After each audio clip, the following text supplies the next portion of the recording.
Hello বন্ধুরা, আজকে এই মুহূর্তে আমরা রওনা হওয়ার জন্য প্রস্তুত হয়ে গেছি। বাড়ি থেকে চলে যাব কিছুদিনের জন্য, হয়তো আবার কিছুদিন পরে ফিরে আসব। আপাতত যেহেতু আমাদের ঢাকায় যেতে হচ্ছে, সেই কারণে হচ্ছে আমাদের এই প্রস্তুতি হওয়া। তো আজকে হচ্ছে যথারীতি আমরা ভ্যানে যাব, কারণ হচ্ছে যে আমাদের গাড়িটা ছেড়ে দিয়েছি। তো ইচ্ছা হলো যে ভ্যানে করে আমরা স্ট্যান্ড পর্যন্ত যাব। তো এই ভ্যান হাজির, এবং ভ্যান যে চালক সে হচ্ছে আমাদের পাশে।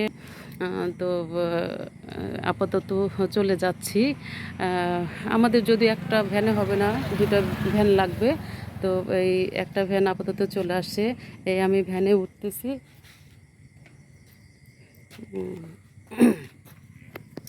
এই ভ্যানে উঠতেছি, আমি ভ্যানে উঠে আমি যাব। যদি অভ্যাস নেই, তারপরে যাই যেতে আসলে ভালোই লাগে, খারাপ লাগে না।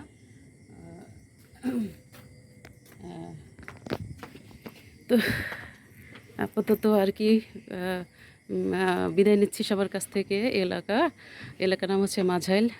আল্লাহ হাফেজ। মাঝাইল গ্রাম, সবাই ভালো থাকবেন।